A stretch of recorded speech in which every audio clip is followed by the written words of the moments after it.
ಈ ಹಾಡಿನ ರೀತಿಯಲ್ಲೇ ಇಂಥ ಸಿಚುವೇಶನ್ ನೋಡಿದಾಗ ಮಗು ಏನು ಮಾಡಿತಪ್ಪ, ದೇವರಿಗೂ ಶಾಪ ಹಾಕೋ ಸಂದರ್ಭವನ್ನು ದೇವ್ರು ತಂದಿಟ್ಕೊಂಡು ಅನ್ಸ್ಬಿಡುತ್ತೆ ಇದನ್ನೆಲ್ಲ ಕೇಳಿದಾಗ.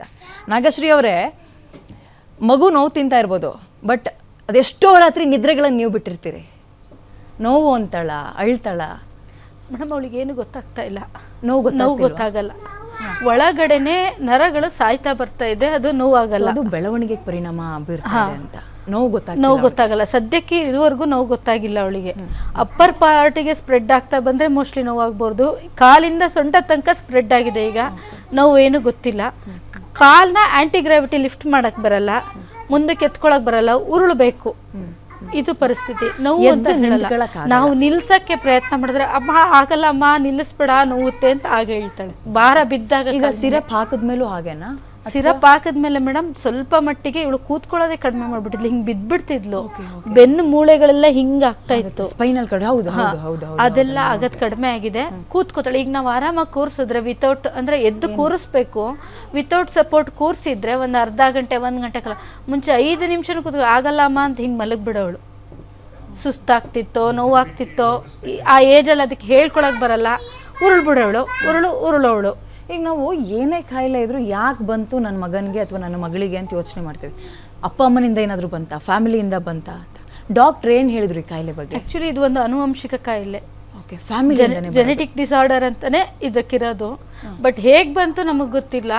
ನಮ್ಮ ತಂದೆ ತಾಯಿಗಳು ನಾವು ಚೆನ್ನಾಗಿ ನೋಡಿದೀವಿ, ಇವ್ರ ತಂದೆ ತಾಯಿನ ನಾವು ಚೆನ್ನಾಗಿ ನೋಡಿದೀವಿ. Background is fine. ನಾವಿಬ್ರು ಚೆನ್ನಾಗಿದ್ದೀವಿ. ನಮ್ಮ ಎರಡೂ ಕಡೆ ಅಜ್ಜಿ ತಾತನ ಚೆನ್ನಾಗಿ ನೋಡಿದ್ದೀನಿ, ಇವರು ಚೆನ್ನಾಗಿ ನೋಡಿದ್ದಾರೆ. ಅವ್ರಿಗೆಲ್ಲರೂ ನಡ್ಕೊಂಡು ಓಡಾಡ್ಕೊಂಡು ಚೆನ್ನಾಗಿದ್ರು.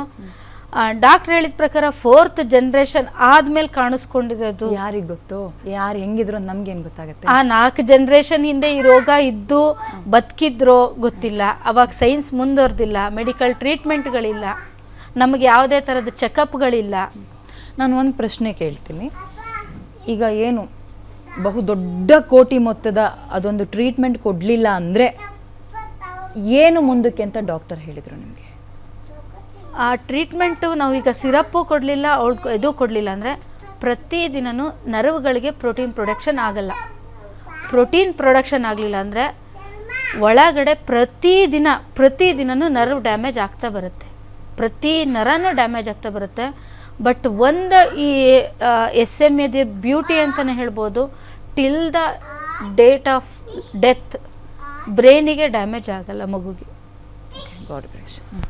ಬಟ್ ನೀವು ಇನ್ನೆಲ್ಲ ಪಾರ್ಟ್ಗಳು, ಒಂದು ಲಿವರ್ ಇರ್ಬೋದು, ಹಾರ್ಟ್ ಇರ್ಬೋದು, ರೆಸ್ಪಿರೇಟರಿ ಎಲ್ಲ ಅದನ್ನು ನಡೆದಾಡಕ್ಕಾಗಲ್ಲ, ಓಡಾಡಕ್ಕಾಗಲ್ಲ, ಒಂದೇ ಕಡೆ ಕೂತಿರ್ಬೇಕು ಟ್ರೀಟ್ಮೆಂಟ್ ಕೊಡಿಸ್ಲಿಲ್ಲ ಅಂದರೆ. ಹೌದು. ಓಕೆ, ಈಗ ಏನು ಪ್ಲಾನ್ ಮಾಡಿದ್ದೀರಿ ನೀವು? ಈಗ ಸದ್ಯಕ್ಕೆ ಮೇಡಮ್ ಸುದೀಪ್ ಅವರು ನಮಗೆ ಮಾಡಿದ್ದಾರೆ. ತುಂಬಾ ಜನ, ನಾನು ಇದು ಪರ್ಸನಲ್ ಥಿಂಗ್, ಐ ನೋ, ನನಗೆ ಗೊತ್ತಿಲ್ಲ ಇದ್ರ ಬಗ್ಗೆ ಮಾತಾಡಬೇಕೋ ಬೇಡವೋ ಅಂತ. ಸುದೀಪ್ ಅವರು ಒಂದು ವಿಡಿಯೋ ಮಾಡಿದ್ರು, ನಿಮಗೊಂದು ರೀತಿ ಆನೆ ಬಲ ಬಂದಂತಾಗಿದೆ. ಅದರ ಜೊತೆಗೆ 100ಕ್ಕೆ 200% ಅವ್ರು ಸಪೋರ್ಟ್ ಮಾಡಿರ್ತಾರೆ, ಹಣಕಾಸಿನ ವಿಚಾರದಲ್ಲೂ ಕೂಡ. ಹೌದು, ಏನಂತ ಹೇಳ್ತೀರಿ ಈ ಕ್ಷಣದಲ್ಲಿ ಅವರಿಗೆ? ಅವರು ಮೇಡಮ್ ನಾವು ಕೇಳಿದ್ದು ಒಂದು ಹೇಳಿರ್ತಾರಲ್ವಾ, ಮಾತಾಡ್ಬಿಡಿ ಇದ್ರ ಬಗ್ಗೆ ಅಂತ. ಸುದೀಪ್ ಸರ್ ಹೇಳಿದ್ದು, ಈ ಕೈಯಲ್ಲಿ ಕೊಟ್ಟಿದ್ದನ್ನ ಈ ಕೈಯಲ್ಲಿ ಗೊತ್ತಾಗ್ದಲ್ಲ ರೀತಿಯಲ್ಲಿ ನೋಡ್ಕೊ ಬಂದಿರುವಂತಹ ಒಂದು ಕುಟುಂಬ ಅಂದ್ರೆ ಸುದೀಪ್ ಸರ್ ಕುಟುಂಬ, ನೋ ಡೌಟ್ ಅದರಲ್ಲಿ. ನಾವು ಕೇಳಿದ್ದು ವಿಡಿಯೋನ ಮೇಡಮ್, ಸುಮ್ಮನೆ ಒಂದು ಅಡ್ವರ್ಟೈಸ್ಮೆಂಟ್ಗೆ ಸುದೀಪ್ ಸರ್ಗೆ 1 ನಿಮಿಷಕ್ಕೆ ಎಷ್ಟು ಕೋಟಿ ಲೆಕ್ಕ ಹಾಕಿ. ಎಸ್, ನಿಜ ಅಲ್ವಾ? ಅಂಥದ್ರಲ್ಲಿ ಮನುಷ್ಯ ಒಂದು ಮಾತು ಹೇಳಿದ ತಕ್ಷಣ ಮಾನವೀಯತೆಯನ್ನು ಮಿಡಿದು ನಮ್ಮ ಕಷ್ಟಕ್ಕೆ ನಿಂತಿದ್ದಾರೆ ಅಂದಮೇಲೆ ನಾವು ಅದನ್ನು ಲೆಕ್ಕನೇ ಹಾಕಬಾರ್ದು. ಅವ್ರು ಹೇಳಿರೋದು ಒಂದೇ ಮಾತು, ನೀವು ಕೇಳಿದ್ರಿ ಯಾರಿಗೂ ಹೇಳಬಾರ್ದು ಅಂತ. ಇವನ್ ನಮಗೆ ಬಂದಿರೋ ವಿಷಯನೂ ಏನು ಕೊಡ್ತೀವಿ ಅಂತ ಹೇಳಿಲ್ಲ. ನಾನು ಏನಿದ್ರು ಡೈರೆಕ್ಟ್ ಹಾಸ್ಪಿಟಲ್ಗೆ ನಾನು ಮಾಡಿರ್ತೀನಿ. ಅದಕ್ಕೆ ಹೇಳಿದ್ದು ಸುದೀಪ್ ಸರ್ಗೆ ಗ್ಯಾರಂಟಿ ನ್ಯೂಸ್ ಕಡೆಯಿಂದ ನಿಜಕ್ಕೂ ಹ್ಯಾಟ್ಸ್ ಆಫ್. ಆಮೇಲೆ ಅವರು ಇದು ಮೊದಲನೇ ಬಾರಿ ಮಾಡಿರೋದಲ್ಲ. ಈ ಹ್ಯಾಟ್ಸ್ ಆಫ್ ಅನ್ನೋದು ಬಹಳ ಚಿಕ್ಕ ಪದ ಸುದೀಪ್ ಸರ್ಗೆ, ಬಹಳ ಚಿಕ್ಕ ಪದ. ಇಂಥದನ್ನು ಲಕ್ಷಾಂತರ ಮಾಡಿದ್ದಾರೆ ಅವ್ರು ಇಲ್ಲಿ ತನಕ ಫೀಲ್ಡಿಗೆ ಎಂಟ್ರಿ ಕೊಟ್ಟ ಮೇಲೆ. ಬಟ್ ಯಾವುದನ್ನು ಗೊತ್ತಾಗಕ್ಕೆ ಬಿಟ್ಟಿರಲಿಲ್ಲ. ಇದು ಯಾಕೆ ಗೊತ್ತಾಯಿತು ಅನ್ನೋದಕ್ಕೆ ಒಂದು ವೆರಿ ಕ್ವಿಕ್ಕಾಗಿ ಹೇಳ್ತೀನಿ. ಅಷ್ಟು ದೊಡ್ಡ ಮೊತ್ತವನ್ನು ಒಬ್ಬರೇ ಬರ್ಸೋಕ್ಕಾಗಲ್ಲ. ಆಮೇಲೆ ನಾನೇನೋ ಕೊಡಬೇಕಿತ್ತು, ಕೊಟ್ಟಿದ್ದೀನಿ ಅಂತ ಹೇಳಿ ಕೈ ತೊಳ್ಕೊಳ್ಳೋ ಮನುಷ್ಯ ಕೂಡ ಸುದೀಪ್ ಸರ್ ಅಲ್ಲ. ನನ್ನ ಜೊತೆಗೆ ನಾನು ದನಿ ಎತ್ತಿದ್ರೆ, ನಂದೊಂದು ವಿಡಿಯೋ ಮಾಡಿದ್ರೆ ರಾಜ್ಯದ ಜನತೆ ಒಟ್ಟಾಗ್ತಾರಲ್ಲ, ಕುಟುಂಬದ ಪರವಾಗಿ ನಾನು ನಿಂತ್ಕೊಳ್ತೀನಲ್ಲ, ಆ ಮಗುನ ಜೀವನ ನಾವು ಬೆಳಗಿಸ್ತೀವಲ್ಲ ಅನ್ನೋ ಒಂದು ಕಾರಣಕ್ಕೆ ವಿಡಿಯೋ ಮಾಡಿಕೊಟ್ರು. ಹೌದಾ? ಖಂಡಿತ. ಸಣ್ಣ ಪುಟ್ಟದ ಅಮೌಂಟ್ ಆಗಿದ್ರೆ ಮೋಸ್ಟ್ಲಿ ನೀವು ಹೇಳ್ದಂಗೆ ಅವರು ಕೊಟ್ಟು ಯಾರಿಗೂ ಹೇಳ್ಬೇಡಮ್ಮ ಹೋಗಿ ಹುಷಾರಾಗಿ, ಅಥವಾ ಸಿಗ್ತಾ ಇದ್ರೋ ಇಲ್ವೋ, ಕೊಟ್ಟು ಎಲ್ಲಿ ಕೊಡಿಸ್ಬೇಕು ಅದನ್ನ ಕೊಡಿಸಿ ಸುಮ್ಮನಾಗ್ಬಿಡ್ತಾರೆ. ಹೌದೌದೌದು. ಎಲ್ಲರೂ ಕೈ 16 ಜೋಡಿಸಿ. ನಿಮಗೆ ಆಮೇಲೆ ಹೇಳಿ ಇದರಿಂದ ಇನ್ನೊಂದೇನ್ ಗೊತ್ತಾ ಮೇಡಮ್, ಸುದೀಪ್ ಸರ್ ಹೇಳಿದಕ್ಕೆ ಇದೊಂದು ರೇರ್ ಡಿಸೀಸ್ ಇದೆ, ಎಷ್ಟೋ ಮಕ್ಕಳುಗಳಿಗಿದೆ. ಓಕೆ ಓಕೆ ಬಹಳ ಜನ ಮುಂದೆ ಬರ್ತಾ ಇಲ್ಲ, ನನ್ನ ಮಗುಗೆ ಇಷ್ಟು ದೊಡ್ಡ ಅಮೌಂಟ್ ಬೇಕು ಅಂತ ಬದುಕಿರೋಷ್ಟು ಬದುಕಲಿ ಅಂತ ಎಷ್ಟೋ ಜನ ಕೈ ಚೆಲ್ಲಿ ಕೂತ್ಕೊಂಡ್ಬಿಟ್ಟಿದ್ದಾರೆ.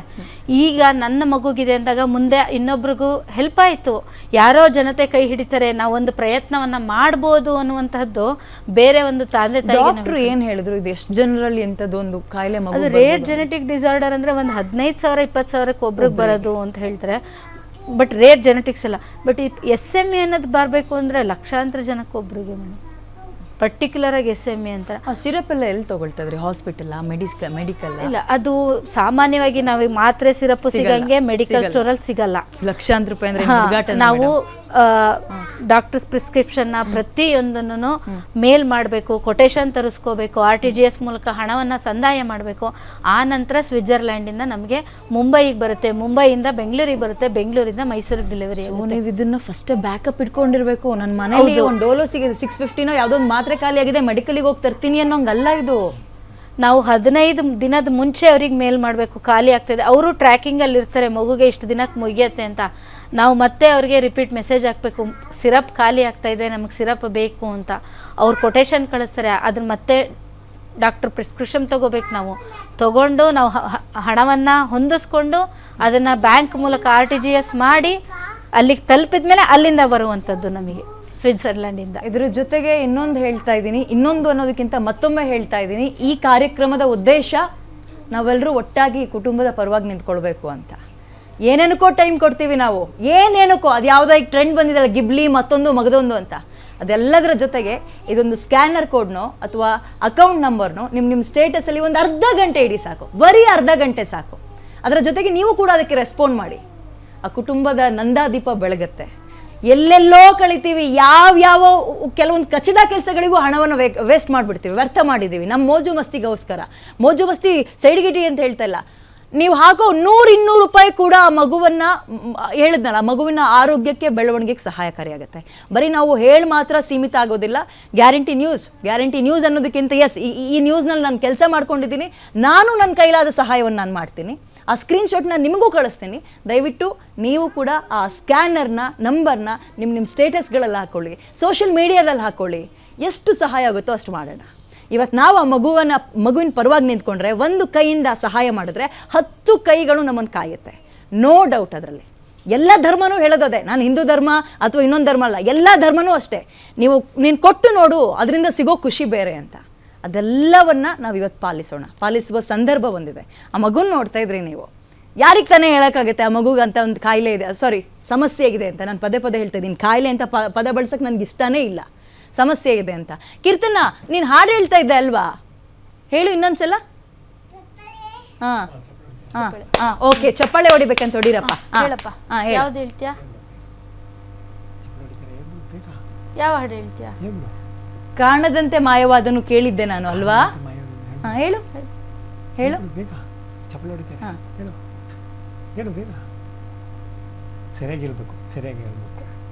ಮಾತಾಡ್ಸೋಣ, ತುಂಟಾಟ ಯಾರಿಗೆ ಗೊತ್ತು. ಈ ಮಗುವಿನ ಜೊತೆ ಇವತ್ತು ನಾವು ನಿಂತ್ಕೊಂಡು ಅದರ ಆರೋಗ್ಯ ಚೆನ್ನಾಗಿ ಅವಳು ಬೆಳೆದು ಇವತ್ತೇನು ಸಮಸ್ಯೆನ ಅನುಭವಿಸ್ತಾ ಇದ್ದಾಳೆ, ಅದ್ರ 10 ಪಟ್ಟು ಟ್ರೀಟ್ಮೆಂಟನ್ನು ಕಂಡುಹಿಡಿಯೋ ಡಾಕ್ಟರ್ ಆಗ್ಬೋದು ಅವಳು, ಅಥವಾ ನಮ್ಮನ್ನೆಲ್ಲರೂ ಆಳೋ ರಾಜಕಾರಣಿ ಆಗ್ಬೋದು, ಮತ್ತಿನ್ನೇನೋ ಆಗ್ಬೋದು. ಅಂತಹ ಮಗುವಿಗೆ ನಾವೆಲ್ಲರೂ ಕೂಡ ದಾರಿದೀಪವಾಗಬೇಕಾಗಿದೆ. ನಾವೆಲ್ಲರೂ ಅನ್ನೋದಕ್ಕಿಂತ ನೀವು, ರಾಜ್ಯದ ಜನತೆ ಎಷ್ಟೋ ವಿಚಾರಗಳಲ್ಲಿ ಹೃದಯ ವೈಶಾಲ್ಯತೆಯನ್ನು ಮೆರೆದಿದ್ದೀರಿ. ಇದೊಂದು ವಿಚಾರಕ್ಕೆ ನಿಂತ್ಕೊಬಿಡಿ ಪರವಾಗಿ. ಗ್ಯಾರಂಟಿ ನ್ಯೂಸ್ ಈ ಕುಟುಂಬದ ಜೊತೆಗೆ ನಿಂತಿದೆ, ಕಿಚ್ಚ ಸುದೀಪ್ ಸರ್ ಕುಟುಂಬದ ಜೊತೆಗೆ ನಿಂತಿದೆ. ಇನ್ನು ನಾವು ನೀವುಗಳು ನಿಂತ್ಕೊಳ್ಳೋದ್ರಲ್ಲಿ ಯಾವ ಹಮ್ಮು ಬಿಮ್ಮು ಏನೂ ಇಲ್ಲ. 5 ನಿಮಿಷ ಕೊಡಿ, ಇಲ್ಲ ಅರ್ಧ ಗಂಟೆ ನಿಮ್ಮ ಸ್ಟೇಟಸಿಗೆ ಹಾಕೋಬಿಡಿ. ಜೊತೆಗೆ ನಿಮ್ಮ ಕೈಲಾದ ಸಹಾಯ ಮಾಡಿ. ಅಯ್ಯೋ, ಒಂದು 30-40 ರೂಪಾಯಿ ಒಂದು ಪಾನಿಪುರಿ, ನಾನು ಹೇಳ್ತಾ ಇದ್ದೀನಲ್ಲ, 10,000 20,000 ಹಾಕಿ ಅಂತಲ್ಲ, ನೀವು ಹಾಕೋ 200-300 ಕೂಡ ಅವರಿಗೆ ಬಹಳ ದೊಡ್ಡ ಮೊತ್ತವೇ ಈ ಸಂದರ್ಭದಲ್ಲಿ. ಏನು ಹೇಳ್ತೀರಿ ಸರ್ ರಾಜ್ಯದ ಜನತೆಗೆ ನೀವು? ಮೇಡಮ್, ರಾಜ್ಯದ ಜನತೆಯಲ್ಲಿ ಏನು ಕೇಳ್ಕೊತೀವಿ ಅಂದರೆ, ಈ ಥರ ಮಕ್ಕಳುಗಳಿಗೆ ಆದಷ್ಟು ಸಪೋರ್ಟ್ ಮಾಡಿ, ತಮ್ಮ ಕೈಲಾದಷ್ಟು ಸಹಾಯ ಮಾಡಿದ್ರೆ, ಈ ಥರ ಎಷ್ಟೇ ಮಕ್ಕಳು, ನಾವು 8 ಕೋಟಿ ಜನ ಇದ್ದೀವಿ. ನಾನು ಹೇಳಿದೆ, ಇಬ್ಬರು ಕೂಡ ಅಫಿಷಿಯಲ್ಸ್. ಅವ್ರು ಕೆಲಸ ಮಾಡ್ಕೊಂಡಿದ್ದ ಜಾಗವನ್ನು ಬಿಟ್ಟು ಒಂದು ಮಾಧ್ಯಮದ ಮುಂದೆ ಅಥವಾ ಜನರ ಮುಂದೆ ನನಗೆ ಸಹಾಯ ಮಾಡಿ ಅಂತ ಕೇಳ್ತಾರೆ ಅಂದರೆ ಅದು ಸುಲಭ ಅಲ್ವೇ ಅಲ್ಲ. ಏನು ಬೇಕಾದರೂ ಮಾಡಿಬಿಡ್ಬೋದು. ಬಟ್ ಮಧ್ಯಮ ವರ್ಗದವರು ಕೈ ಚಾಚೋದಿದೆಯಲ್ಲ ತೀರಾ ಕಡಿಮೆ. ಅದೆಲ್ಲ ಬಾರ್ಡ್ರನ್ನ ಬಿಟ್ಟು ಹೊರಗೆ ಬಂದಿದ್ದಾರೆ ಅಂದರೆ ನನ್ನ ಕರುಳ ಕುಡಿಯನ್ನು ನಾನು ಕಾಪಾಡ್ಕೋಬೇಕು, ನನ್ನ ರಕ್ತನ ನಾನು ಉಳಿಸ್ಕೋಬೇಕು, ನನ್ನ ಮಗಳನ್ನ ಕಾಪಾಡ್ಕೊಳ್ಬೇಕು ಅಂತ. ದಯವಿಟ್ಟು ನಾವೆಲ್ಲರೂ ಒಟ್ಟಾಗೋಣ, ನಾವೆಲ್ಲರೂ ಒಗ್ಗಟ್ಟಾಗೋಣ. ಏನು ನಾನು ಇಷ್ಟೊತ್ತು ನಾಗಶ್ರೀ ಅವ್ರ ಜೊತೆ ಮಾತಾಡಿದೆ. ಇಬ್ಬರು ಒಟ್ಟಿಗೆ ಹೋಗಿರ್ತೀರಿ ಟ್ರೀಟ್ಮೆಂಟ್ಗೆ ಅಂತ ಕೇಳಿದ ತಕ್ಷಣ ಹೆಂಗಾಯ್ತು ಸರ್? ಅಂದರೆ ಆ ಕಾಯಿಲೆ ಕೇಳಿದ ತಕ್ಷಣ ಯಾವುದೋ ಅಂದ್ಕೊಂಡು ಸುಮ್ಮನಾಗಿರ್ತೀರಿ ನೀವು, ಯಾಕಂದ್ರೆ ಮೆಡಿಕಲ್ ವರ್ಡ್ಸ್ಗಳು ನಮ್ಗೆ ಗೊತ್ತಾಗಲ್ಲ ಅಷ್ಟು. ಬಟ್ ಹಿಂಗಿರುತ್ತೆ ರೋಗ ಲಕ್ಷಣ ಅಂದ ತಕ್ಷಣ ಅದೊಂಥರ ಶಾಕ್ ಅದು ನಮಗೆ. ಏನು ಅನ್ನಿಸ್ತು ನಿಮ್ಗೆ? ಅಂದರೆ ಇದು ಸುಮಾರು ನಮ್ಮ ಫ್ಯಾಮಿಲಿಯವ್ರಿಗೆ ಯಾರಿಗೂ ಗೊತ್ತಿಲ್ಲ. ಮತ್ತು ಆಲ್ಮೋಸ್ಟ್ ಅದು ಸುಮಾರು ಜನ ಕೆಲವು ಡಾಕ್ಟ್ರುಗಳು, ಕೆಲವರು ಪಬ್ಲಿಕ್ಗಳಿಗೆ ಗೊತ್ತಿಲ್ಲ ಈ ಥರ ಕಾಯಿಲೆ ಇದೆ, ಈ ಥರ ಇಷ್ಟು ಇದಾಗತ್ತೆ ಅನ್ನೋದೇ ಸುಮಾರು ಜನಕ್ಕೆ ಗೊತ್ತಿಲ್ಲ. ಈಗ ಸುದೀಪ್ ಸರ್ಗೆ ಆಗಲಿ ಅಥವಾ ನಾವು ಯಾರನ್ನೇ ರಾಜಕಾರಣಿ ಮಿಸ್ಸಸ್ ತುಂಬ ಹತ್ತಿರ್ತಾರೆ, ನಿಮಗೂ ಅಳು ಬಂದಿರುತ್ತೆ. ಬಟ್ ಗಂಡು ಮಕ್ಳು ತೋರಿಸ್ಕೊಳ್ಳಲ್ಲ ಅಳು ಬರೋದನ್ನ, ಕೋಪವನ್ನು ತೋರಿಸ್ಕೊಳ್ತಾರೆ. ಆ ಹೆಂಗರಳು ಅನ್ನೋದು ಗಂಡು ಮಕ್ಳಲ್ಲೂ ಇರುತ್ತೆ, ಬಟ್ ತೋರಿಸ್ಕೊಳ್ಳೋಕೆ ಕಷ್ಟ. ಬಟ್ ಮಿಸ್ಸಸ್ನ ಹೇಗೆ ಹ್ಯಾಂಡಲ್ ಮಾಡಿದ್ರಿ ಆ ಟೈಮ್ನಲ್ಲಿ? ಒಂದು ಕಡೆ ಮಗಳನ್ನ ಉಳಿಸ್ಕೋಬೇಕು, ಹೆಂಡತಿಗೆ ಸಮಾಧಾನ ಮಾಡಬೇಕು, ನನ್ನ ಮಗಳು ಜೀವನದ ಪ್ರಶ್ನೆ, ಇದು ಆಯಸ್ಸಿನ ಪ್ರಶ್ನೆ, ಹೆಂಗೆ ಹ್ಯಾಂಡಲ್ ಮಾಡಿದ್ರಿ ಸರ್ ನೀವು? ಟೈಮಲ್ಲಿ ಎಲ್ಲರಿಗೂ ಬ್ಲ್ಯಾಂಕ್ ಆಗ್ಬಿಡ್ತು. ಈಗ ನಮ್ಮ ಮಿಸ್ಸಸ್ ಹೇಳ್ದಂಗೆ ಹಬ್ಬದ ದಿನನೇ ಈ ಥರ ಆಗ್ಬಿಟ್ಟು ಎಲ್ಲರೂ ಫುಲ್ ಬ್ಲ್ಯಾಂಕ್ ಆಗ್ಬಿಟ್ಟು, ಇಡೀ ಮನೆಯೆಲ್ಲ ಫುಲ್ಲು ಏನು ಮಾಡಬೇಕು ಏನು ಅಂತಲೇ ಗೊತ್ತಾಗಿಲ್ಲ. ಡಾಕ್ಟ್ರ್ ಯಾವ ಡಾಕ್ಟ್ರ್ ಹತ್ರ ಹೋಗೋದು, ಏನು ಕೇಳೋದು, ಅದೇ ಒಂದು ದೊಡ್ಡ ಕ್ವಶನ್ ಆಗ್ಬಿಟ್ಟಿತ್ತು. ಮತ್ತು ಈಗ ತಿರ್ಗಾ ನಾವು ಸೋಷಿಯಲ್ ಮೀಡಿಯಾಗೆ ಇನ್ನೊಂದ್ರಲ್ಲಿ ಬರಬೇಕು ಅಂದರೆ, ಯಾಕೆ ನಾವು ಯಾರು ಯಾವತ್ತು ನಮ್ಮ ಫ್ಯಾಮಿಲಿ ಯಾರನ್ನೂ ಏನೂ ಕೇಳಿದವ್ರಲ್ಲ. ಸಖತ್ ಕಷ್ಟ ಸರ್. ನಾನು ಹೇಳಿದ್ನಲ್ಲ, ಏನು ಬೇಕಾದ್ರೂ ಮಾಡಿಬಿಡ್ಬೋದು. ಈ ಮಿಡಲ್ ಕ್ಲಾಸ್ ಜನ ಅಂದರೆ ಮಧ್ಯಮ ವರ್ಗದವ್ರು ನಾವುಗಳು ಇರ್ತೀವಲ್ಲ, ಯಾರ ಹತ್ರನಾದ್ರೂ ಬೇಕಾದ್ರೆ ಇಲ್ದೆಲ್ಲ ಇರೋದನ್ನ ಇದೆ ಅಂತ ಹೇಳ್ಕೊಂಡು ಓಡಾಡ್ತೀವಿ. ಇದನ್ನ ಕೊಡಿ ಅಂತ ಕೇಳೋದಿದೆಯಲ್ಲ, ಕೈ ಚಾಚೋದಿದೆಯಲ್ಲ, ಅಯ್ಯೋ ಹೇಳಕ್ಕಾಗಲ್ಲ ಬಿಡಿ. ನೋವು ಅನ್ನೋಕ್ಕಿಂತ ಅದನ್ನೆಲ್ಲ ಬಿಟ್ಟು ಬರ್ಬೇಕು ನಾವು. ಮಾನ ಮರ್ಯಾದೆಗೆ ಅಂಜುವಂತವ್ರು ನಾವು. ಹಂಗಂತ ನಾನು ಇದು ಮಾನ ಮರ್ಯಾದೆ ಪ್ರಶ್ನೆ ಅಂತ ಹೇಳ್ತಾ ಇಲ್ಲ. ಏನ್ ಅನ್ಕೋಬಿಡ್ತಾರೋ, ಅವ್ರೇನ್ ಅನ್ಕೊಂತಾರೋ, ಇವ್ರೇನ್ ಅನ್ಕೊಂತಾರೋ. ಒಂದು ದುಡ್ಡು ಹಣಕಾಸಿನ ವಿಚಾರ ಕೈ ಚಾಚಿದ್ರೆ, ಇನ್ನೊಂದು ನನ್ನ ಮಗಳಿಗೆ ಇಂಥದ್ದು ಇದೆ ಕಾಯಿಲೆ ಅಂತ ಗೊತ್ತಾದ್ರೆ ಊರಿನ ಜನ ಏನ್ ಮಾತಾಡ್ತಾರೆ, ಕುಟುಂಬಸ್ಥರು ಏನ್ ಮಾತಾಡ್ತಾರೆ. ಅಯ್ಯೋ ಭಾರಿ ಕಷ್ಟ ಸರ್. ಅದು ಹ್ಯಾಂಡಲ್ ಮಾಡಿದ್ರಲ್ಲ ನೀವು, ಹ್ಯಾಟ್ಸ್ ಆಫ್ ನಿಮಗೆ. ಆ ಸಿಚುವೇಶನ್ ಹ್ಯಾಂಡಲ್ ಮಾಡ್ಕೊಂಡು ಇಲ್ಲಿ ತನಕ ಬಂದಿದ್ದೀರಾ. ಸ್ವಲ್ಪ ಇದು ಅನ್ನೋದು ಅದನ್ನು ಜನಗಳು ಸ್ವಲ್ಪ ಹೆಂಗೆ ಸ್ಟ್ರಾಂಗ್ ಆದ್ರಿ ನೀವು ಆ ಟೈಮಲ್ಲಿ? ಸರ್ ಮೇಡಮ್, ಆ್ಯಕ್ಚುಲಿ ಹೇಳಬೇಕಂದ್ರೆ ಹಿ ಈಸ್ ವೆರಿ ಸ್ಟ್ರಾಂಗ್. ನಾನು ಹತ್ತಾದರೂ ನನ್ನ ನೋವನ್ನು ತೋರಿಸ್ಕೊಂಡ್ಬಿಡ್ತೀನಿ. ಬಟ್ ಫಸ್ಟ್ ಡೇ ಇಂದ ಇವತ್ತಿನವರೆಗೂ ಮೇಡಮ್ ಅವ್ರು ಹೇಳೋದು, ನಮಗೆ ದೇವ್ರಿದ್ದಾನೆ, ಭಗವಂತ ಇದ್ದಾನೆ, ನನಗೆ ಸರ್ ಒಳಗಡೆ ನೋಡ್ತಾ ಇದ್ದೀರಾ ನೀವು, ದೇವ್ರಿದ್ದಾನೆ. ಅವ್ರು ಹೇಳಿದ ಮಾತು 100ಕ್ಕೆ 100 ನಿಜ. ನಿಮ್ ಗಂಡ ನನಗೆ ಒಳ ಮನಸ್ಸು ಹೇಳ್ತಾ ಇದೆ, ನನ್ನ ಮಗಳನ್ನ ಉಳಿಸ್ಕೋತೀನಿ. ಹೇಗೆ ಅಂತ ನಂಗೆ ಗೊತ್ತಿಲ್ಲ. ನಾನು ನಂಬಿರೋ ದೇವ್ರ ಕೈ ಬಿಡಲ್ಲ, ನಾವು ನಂಬಿರೋ ರಾಯರ್ ಕೈ ಬಿಡಲ್ಲ ನಮ್ಮನ್ನ. ನನ್ನ ಒಳ ಮನಸ್ಸು ಹೇಳ್ತಿದ್ದೆ, ನೀ ಹೆದರ್ಕೋಬೇಡ, ಆ ಪರಿಸ್ಥಿತಿಗೆ ದೇವ್ರು ಏನೋ ಒಂದು ದಾರಿ ಮಾಡ್ತಾನೆ ನಮಗೆ. ನೀನು ಬ್ಲ್ಯಾಂಕಾಗಿ ಕೂತ್ಕೋಬೇಡ, ನೀನು ಹತ್ಕೊಂಡು ಕೂತ್ಕೊಂಡು ನಿನ್ನ ಆರೋಗ್ಯ ಹಾಳಾದ್ರೆ ಮಗು ನೋಡ್ಕೊಳ್ಳೋರಿಲ್ಲ. ನೀನು ತೋರ್ಸು. ಸ್ವಲ್ಪ ಅವರು ಮಾತೆಲ್ಲ ಆಡೋದು ಭಾಳ ಕಡಿಮೆ. ಆ್ಯಕ್ಚುಲಿ ಇವ್ರ ತಂದೆ ತಾಯಿನೂ ಗೌರ್ಮೆಂಟ್ ಅಫಿಷಿಯಲ್ಲು, ನಮ್ಮ ತಾಯಿನೂ ಟೀಚರು, ಮನೆ ಎಲ್ಲರೂ ತುಂಬ ಚೆನ್ನಾಗಿದ್ದವರು. ನಾವು ಹೇಳ್ಕೋಬಾರ್ದು ಇದ್ರ ಮುಂದೆ. ನಮ್ಮ ಕೈಲಾಗಿದ್ದು ಕೆಲವೊಂದು ಸಂಘ ಸಂಸ್ಥೆಗಳಿಗೆ ಇವತ್ತು ನಮ್ಮ ಹೆಸರುಗಳೆಲ್ಲ ಕಡೆ ಇದೆ. ನಾವು ಮಾಡಿರೋಂಥವ್ರು. ನೀವೆಂದಾಗಿ ಇವತ್ತು ಹಿಂಗೆ ಅನ್ಬೇಕು ಅಂದರೆ, ಯಾಕೆಂದರೆ ನಮ್ಮ ತಂದೆ ತಾಯಿ ಎಲ್ಲರೂ ಕೊಟ್ಟಿರೋದೇ ಮೇಡಮ್. ಅಂದರೆ ಕೈಲಾರ್ದಷ್ಟು ಕೊಟ್ಟಿರೋದು ಮೀನ್ಸ್ ನಾವೇ ಕೋಟಿ ಕೊಡೋಕ್ಕಾಗಲಿಲ್ಲ ಅಂದ್ರೆ ಮೇಡಮ್, ನಮ್ಮ ಮಟ್ಟಿಗೆ ಏನಾಗುತ್ತೋ ಅದನ್ನ ಅವತ್ತು ಕೊಟ್ಟಿದ್ದು ನಿಮ್ಮನ್ನ ಕಾಪಾಡ್ತಾ ಇದೆ, ಕಾಯ್ತಾ ಇದೆ. ಆದ್ರೆ ನನ್ನ ಶತ್ರು ಅಲ್ಲ ಸರ್. ಯಾವ ಜೀವಿ, ಭೂಮಿ ಮೇಲಿರೋ ಯಾವ ಜೀವಿಗೂ ಈ ತರ ಕಷ್ಟ ಬರಬಾರ್ದು. ಬರೀ ಮನುಷ್ಯರಿಗಲ್ಲ ಮೇಡಮ್, ಜೀವಿಗಳಿಗೂ ಬರಬಾರ್ದು. ಅಳ್ತಾ ಇಲ್ಲ ಪಾಪ, ನಾನು ಅಳ್ತಾ ಇಲ್ಲ ಬಂಗಾರಿ. ಕಣ್ಣಲ್ಲಿ ಇಲ್ಲೆಲ್ಲೋ ಕಸ ಯಾವ ಜೀವಿಗೂ ಬರಬಾರ್ದು ಈ ತರ ಇದು ಪರಿಸ್ಥಿತಿ. ಗೌರ್ಮೆಂಟ್ ಅಫಿಷಿಯಲ್ಸ್ ಅಲ್ವಾ? ಇಬ್ರು ಸರ್ಕಾರಕ್ಕೆ ಏನಾದ್ರು ಅಪ್ರೋಚ್ ಮಾಡಿದ್ರಾ? ಮಾಡಿದ್ದೀವಿ ಮೇಡಮ್. ಎಲ್ಲ MLAಗಳಿಗೆ ಅಂದರೆ ನಮ್ಮ ಮಾನ್ಯ ಶಾಸಕರು ಶ್ರೀವತ್ಸ ಅವ್ರಿಗೆ, MP ಅವ್ರಿಗೆ, ಪ್ರಹ್ಲಾದ್ ಜೋಶಿ ಸರ್ ಅವ್ರಿಗೆ, ಕುಮಾರಸ್ವಾಮಿ ಅವ್ರಿಗೆ, ನಮ್ಮ ಯದುವೀರ್ ಅವರಿಗೆ, ಆನಂತರ ಎಲ್ಲರಿಗೂ ಲೆಟ್ರ್ ಕೊಟ್ಟಿದ್ದೀವಿ. ಏನಾದರೂ ಒಂದು ವ್ಯವಸ್ಥೆ ಮಾಡಿಕೊಡಿ ಫೈನಾನ್ಷಿಯಲಿ. ಒಂದು ಅಟ್ಲೀಸ್ಟು ಅದು ಒಂದು national policy of rare diseases 2021 ಅಂತ ಒಂದು ಕಾನೂನಿದೆ. ಈ ರೇರ್ ಡಿಸೀಸಸ್ ಮಕ್ಕಳಿಗೆ ಅಂತಲೇ ಇರುವಂತಹ ಕಾನೂನದು. ಆ ಕಾನೂನಲ್ಲಿ ಒಂದಿಷ್ಟು ಫಂಡ್ಗಳು ಸೆಂಟ್ರಲ್ಲಿಂದ ಸ್ಟೇಟಿಂದ ಹೋಗಬೇಕು ಅನ್ನುವಂತಹ ರೂಲ್ಸ್ ಇದೆ. ಅದರಿಂದನಾದರೂ ನಮಗೊಂದಿಷ್ಟು ಸಹಾಯ ಮಾಡಿ ಅಂತ ಕೇಳ್ತಾ ಇದ್ದೀವಿ. 6 ತಿಂಗಳುಗಳಾಯಿತು, ಇನ್ನೂ ಪ್ರೋಸೆಸ್ಸಲ್ಲಿದೆ. ನಮಗೆ ಯಾವುದೇ ಥರದ್ದು ಫೈನಾನ್ಸ್ ಸಪೋರ್ಟ್ ಆಗಿಲ್ಲ. ಸರ್ಕಾರಕ್ಕೆ ವಿಶೇಷ ಅನುದಾನ ಕೊಡಿ ಅಂತಲೂ ಮನವಿ ಸಲ್ಲಿಸಿದ್ದೀವಿ. No response. ಡಿಸೆಂಬರ್ 5ಕ್ಕೆ ಕೊಟ್ಟಿದ್ದಾರೆ ನಮ್ಮ ಹೆಡ್ ಆಫ್ ದಿ ಡಿಪಾರ್ಟ್ಮೆಂಟಿಂದಲೇ.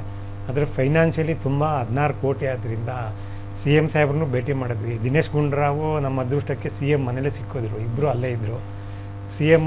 CMಗೆ ಹೇಳಿದ್ರು, CM ಸಾಹೇಬ್ರಿಗೆ ಗುಂಡೂರಾವ್ ಅವರು, ಸರ್ ಇಲ್ಲ ಈ ಥರ 16 ಕೋಟಿದು ಜಾಸ್ತಿದು ಇದೆ, ಇದು 16 ಕೋಟಿ ಆಗತ್ತೆ ಸರ್ ಇದು ಆದರೆ ನಮ್ಮಲ್ಲಿ ಫಂಡ್ಸ್ ಕೊಡೋಕ್ಕಾಗೋದು ಒಂದು 50 ಲಕ್ಷ ಕೊಡ್ಬೋದು, ಆದರೆ ಅದು ತಗೊಂಬಿಟ್ರೆ ಒನ್ ಟೈಮ್ ಅಷ್ಟೇ, ತಿರ್ಗಿ ಬೇರೆ ಫೆಸಿಲಿಟೀಸ್ ಏನೂ ಸರ್ಕಾರದಿಂದ ಬರೋದಿಲ್ಲ ಅಂತ ಅಂದರು. ಸರ್ ನಾವು 50 ಲಕ್ಷ ತೊಗೊಂಬಿಟ್ಟು ಇದು ಮಾಡಿದ್ರೆ ನಮ್ಗೆ ಯಾವುದಕ್ಕೂ ಆಗೋದಿಲ್ಲ, ಈ ಕಡೆ ಸಿರಫ್ಗೆ ಒಂದು ವರ್ಷಕ್ಕೂ ಆಗಲ್ಲ, ಅದು ಈ ಕಡೆ 16 ಕೋಟಿನೂ ಮಾಡೋಕ್ಕಾಗಲ್ಲ ಅಂತ ತಮ್ಮ ವಿಶೇಷ ಅನುದಾನ ಕೊಡಿ. ಯಾಕಂದರೆ ತಾವೇನೇ FD ಇದ್ದಾರೆ ಮೇಡಮ್, ಫೈನಾನ್ಸ್ ಮಿನಿಸ್ಟರ್ ಅವರೇ ಆಗಿದ್ದಾರೆ.